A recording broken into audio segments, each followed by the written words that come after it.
ഇനി നമുക്ക് പോകാനുള്ള പ്ലേസസ് ഇതൊക്കെയാണ്: വേണുഗോപാൽ സ്വാമി ടെമ്പിൾ, ജബാലി ടെമ്പിൾ, ആകാശഗംഗാ തീർത്ഥം, പാപവിനാശം. അപ്പോൾ മെയിനായിട്ട് ഇത്രയും പോർഷൻസാണ് കവർ ചെയ്യാനുള്ളത്. അപ്പോൾ 4ാമത്തെ സ്പോട്ടിലേക്ക് പോകാനായിട്ട് ബസ്സും കാത്ത് ഇവിടെ നിൽപ്പുണ്ട്. ബസ് വന്നിട്ട് വേണം പോകാനായിട്ട്. ബസ്സിന് വേണ്ടി വെയിറ്റിംഗ് ആണ്. കാരണം നമ്മൾ പറഞ്ഞല്ലോ ഓൾറെഡി ഒരു ടിക്കറ്റാണ് എല്ലായിടത്തും കവർ ചെയ്യാനായിട്ട്. അപ്പോൾ വെയിറ്റ് ചെയ്യാം. ഒരുപാട് വണ്ടികൾ വരുന്നുണ്ട്. കാരണം ഇപ്പോൾ സമയം 11 മണി കഴിഞ്ഞു. ഇപ്പോൾ നല്ല ക്രൗഡും ಆಯ್ತುಂಟು. ನಾನು ಹುಡುಗಲಂದ್ರೆ ಯಾವ್ದು ಹೇಳ್ತಾನೆ ಪೊಯ್ ಪಡಿ ಹುಡುಗಲನ್ನೇ ಪಡಿದೆ ನಾನು కలరాదు కాదు పిల్లోడు కత్తి మారి ఉన్నాడు మన ఏమనంటే ఆ అమ్మాయి పైన ఉండాలన్న శాలరీ అనే మాట. దాంట్లో రివర్స్ అయ్యేది వాడు మంచి ബസ് ഇവിടെ ഇറക്കിയിട്ട് അങ്ങോട്ട് നിന്നാൽ മതിയെന്ന് പറഞ്ഞു. ഈ ഒരു പർവീതി മണ്ഡപം, ശ്രീ വേണുഗോപാൽ സ്വാമി ടെമ്പിൾ, ജപ്പാലി, ആകാശഗംഗ, പാപവിനാശനം എല്ലായിടത്തും ബസ്. ഇനി വേറെ പുതിയ ബസ് വരുമെന്ന് പറഞ്ഞിട്ടുണ്ടായിരുന്നു. അപ്പോൾ എന്ത് നല്ല രസമായിട്ടാണ് ഈ റോഡൊക്കെ സെറ്റ് ചെയ്ത് വെച്ചേക്കുന്നതെന്ന് കണ്ടാൽ നിങ്ങൾ. കാരണം ഇത് വളരെ മണ്ടയിലാണ്. ഇത് മലയുടെ മണ്ടയിലാണ് ഇത് സെറ്റ് ചെയ്ത് വെച്ചേക്കുന്നത്. ഒന്ന് ആലോചിച്ച് നോക്കിയേ. ഒരു മലയുടെ മണ്ടയിൽ ഒരു ബ്യൂട്ടിഫുൾ സിറ്റി പോലെ കൺസ്ട്രക്ട് ചെയ്ത് വെച്ചൊക്കെയാണ്. നോക്കിക്കഴിഞ്ഞാൽ നിങ്ങൾക്ക് വിൻഡ് മില്ല് കാണാൻ പറ്റും. നമ്മളിനി അങ്ങോട്ട് നിൽക്കണമെന്നാണ് പറഞ്ഞത്. കാരണം ബസ് അത് സ്റ്റാൻഡിലേക്ക് പോകുന്ന ബസ്സാണ്. അതിന് സ്റ്റാൻഡിൽ പോയിട്ടേ വരത്തുള്ളൂ. അപ്പോൾ anyway I am really impressed. കാരണം ഇത്രയും നല്ല ബ്യൂട്ടിഫുള്ളായിട്ട് സെറ്റ് ചെയ്ത് വച്ചേക്കുവാണ്.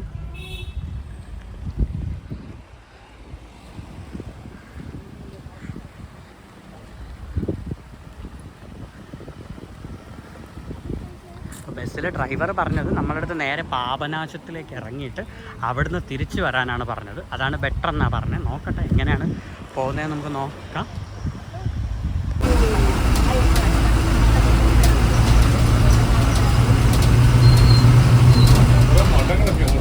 അവിടെ കുറേ ഉണ്ട്.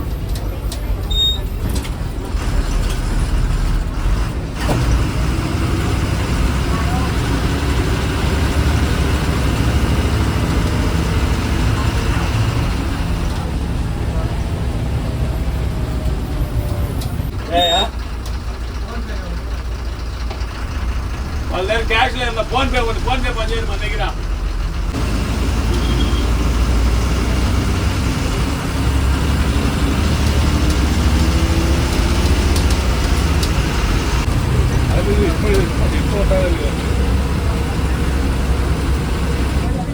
நம்ம திருச்செந்தூர்ல இந்த கன்னியாகுமரி போற வழியில பெருசு நம்ம இந்தியாவிலே அதான் நினைக்கிறேன்.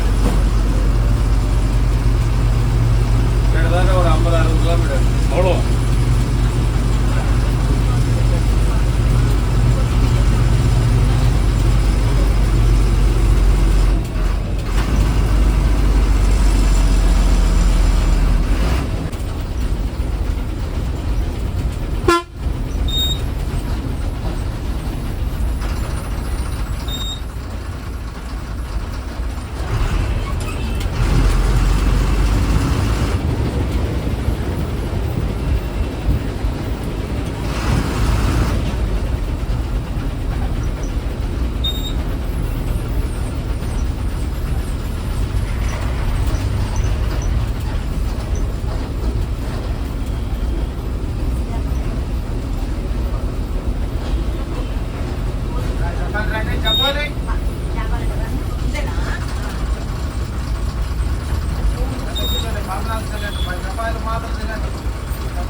ഇതാണ് പാപവിനാശനം.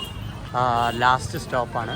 അപ്പോൾ നമ്മളിവിടെ ലാസ്റ്റ് സ്റ്റോപ്പിൽ എത്തിയിട്ടുണ്ട്. ബസ് കയറി നേരെ ലാസ്റ്റ് സ്റ്റോപ്പിൽ വന്നിട്ട് ഇവിടെ നിന്ന് അങ്ങോട്ട് പോകാനാണ് പറഞ്ഞത്.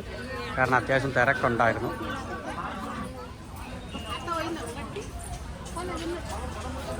അപ്പം നമ്മൾ 3 സ്റ്റോപ്പ് കഴിഞ്ഞിട്ട് 4ാമതായിട്ട് പാപവിനാശനാണ് എടുത്തിട്ടുള്ളത്. കറക്റ്റായിട്ട് വരുമ്പോൾ അങ്ങനെയല്ല, പക്ഷേ ഇവിടെ തിരക്കും ബസ് അവൈലബിലിറ്റിയൊക്കെ കുറവാണ്. അപ്പോൾ അതുകൊണ്ട് നേരെ ഇങ്ങ് വന്ന് ഇറങ്ങി പാപവിനാശനം കഴിഞ്ഞിട്ട് തിരിച്ച് പോണ വഴിക്ക് ഇനി 3 പ്ലേസസും കൂടെ ഉണ്ട്, അതോടെ കവർ ചെയ്ത് പോകാനാണ് പറയുന്നത്. അപ്പോൾ എന്തായാലും നമുക്ക് ഇവിടെ ഇനി അങ്ങോട്ട് പോകാം. ഈ പാപവിനാശനത്തിൽ കുളിച്ച് കഴിഞ്ഞാൽ നമ്മുടെ പാപങ്ങളെല്ലാം തീരുമെന്നൊക്കെയാണ് പറയുന്നത്. ഇവിടെ ഇനി കുളിക്കാൻ പറ്റുമോ ഇല്ലേ അറിയില്ല, നോക്കട്ടെ എന്താ സന്ദർഭമെന്ന്. സിറ്റുവേഷനൊക്കെ നോക്കിയിട്ട് കുളിക്കണോ വേണ്ടയോ കാല് കഴുകണോ എന്നൊക്കെ അത് തീരുമാനിക്കാം.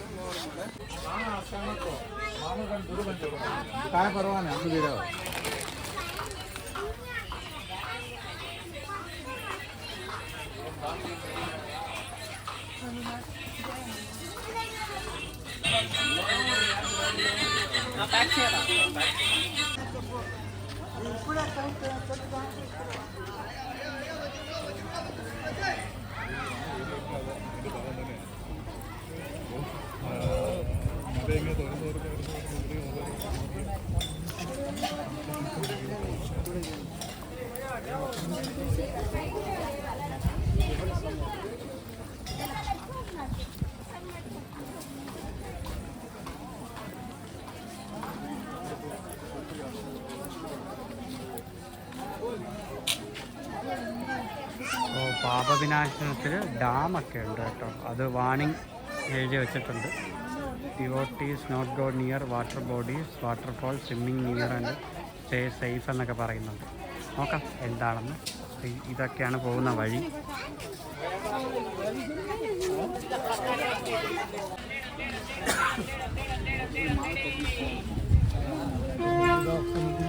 പോകുന്ന വഴി രണ്ടും ഫുള്ള് കടകളാണ്, ഫുള്ള് കട ഫുള്ള്. അപ്പോൾ ഇങ്ങോട്ടാണ് പോകുന്നത്.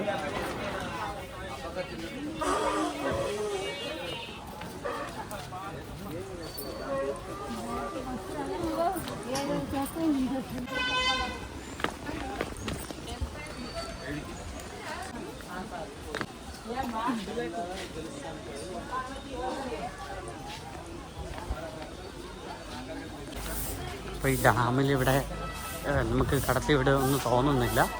ജസ്റ്റ് ഇവിടെ അടച്ചിട്ടിട്ടുണ്ട്, അങ്ങോട്ടൊന്നും പോകാൻ പാടില്ല എന്നൊക്കെയാണ് പറയുന്നത്.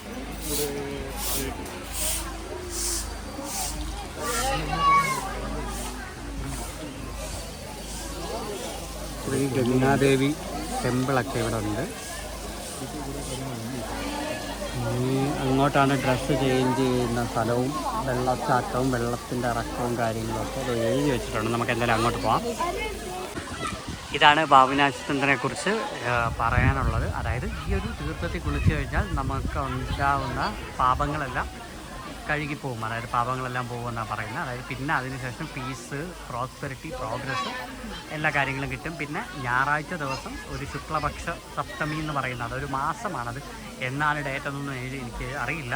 ഇതിൽ പറഞ്ഞിട്ടുള്ള ഡേറ്റ് നിങ്ങൾക്ക് വായിച്ച് മനസ്സിലാക്കാൻ പറ്റുമെങ്കിൽ ആ ഒരു ദിവസം നിങ്ങൾ വന്ന് ഇവിടെ സ്കന്ദപുരാണത്തിൽ പറഞ്ഞിട്ടുണ്ട്. അതാണ് ഏറ്റവും വലിയ ഇവിടുത്തെ ഫേമസ് ആയ ദിവസം എന്ന് പറയുന്നത്. പിന്നെ ഇവിടെ ഗംഗയും ആഞ്ജനേയ സ്വാമിയൊക്കെയാണ് പ്രധാന ഇതുമെന്ന് പറയുന്നുണ്ട്. പ്രധാന ഡയറ്റീസ് ഇവിടെ കുടികൊള്ളുന്ന ദേവതകൾ. പിന്നെ അവർക്ക് വേണ്ടിയുള്ള സ്പെഷ്യൽ പൂജകളും കാര്യങ്ങളെല്ലാം ഇവിടെ ചെയ്തു കൊടുക്കുന്നു എന്നൊക്കെ പറഞ്ഞ് ഇവിടെ എഴുതി വെച്ചിട്ടുണ്ട്. അപ്പോൾ ഇതാണ് പാപവിനാശനം. അപ്പോൾ ഇതാണ് ഈ ഒരു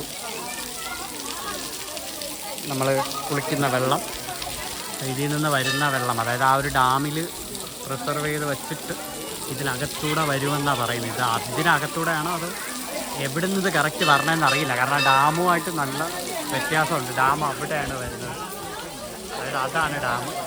ഇതാണ് പാപവിനാശന വെള്ളം. പക്ഷെ നമ്മൾ ഈ വന്ന വഴിയിലൊന്നും അണ്ടറിലൊരു നീരുറവയോ കാര്യങ്ങളൊന്നും കണ്ടിട്ടില്ല.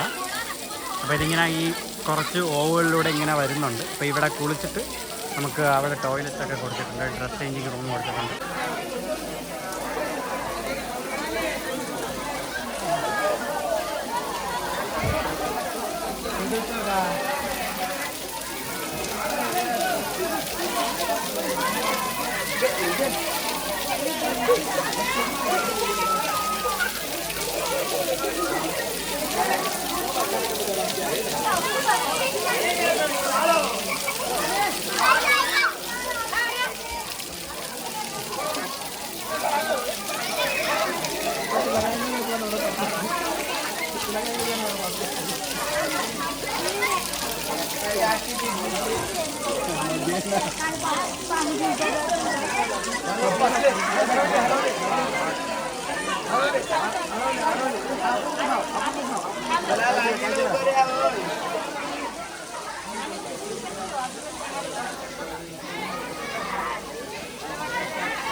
അങ്ങനെ പാപവിനാശനത്തിൽ ആ ഒരു സ്നാനം ചെയ്തു. ഞാൻ കുളിച്ചില്ല, ജസ്റ്റ് വെള്ളം ബോഡിയിൽ കുടഞ്ഞതേ ഉള്ളൂ. പിന്നെ മിക്ക അടുത്ത് കൂടെ ഞാൻ അങ്ങോട്ടും ഇങ്ങോട്ടും പോയി. ഈ 10 ഓവിൽ നിന്ന് വരുന്ന 10 വെള്ളമാണെന്ന് പറയുന്നുണ്ട്. അതായത് ഒറ്റ വെള്ളമല്ല, 10 സ്ഥലത്തു നിന്ന് വരുന്ന വെള്ളമാണെന്നൊക്കെയാണ് പറയുന്നത്. അങ്ങനെ ഒരുപാട് കാര്യങ്ങൾ അവിടെ പറയുന്നുണ്ട്. അപ്പോൾ എന്തായാലും നിങ്ങൾ മാക്സിമം വരാൻ നോക്കുക, തിരുപ്പതിയിൽ വരുന്നവർ ഇങ്ങോട്ട് ഈ ഒരു പ്ലേസിലോട്ടൊക്കെ. അപ്പോൾ ഇനി നമുക്ക് എന്തായാലും ഇവിടെ നിന്ന് അടുത്ത നെക്സ്റ്റ് പ്ലേസിലേക്ക് പോവാം. അപ്പോൾ വന്ന വഴി അതേപോലെ തിരിച്ച് പോകുമ്പോഴത്തേക്കും ബസ് അവിടെ വന്നിട്ടുണ്ടാവും. അപ്പോൾ ബസ്സിൽ കയറി അടുത്ത പ്ലേസിലോട്ട് പോകാം.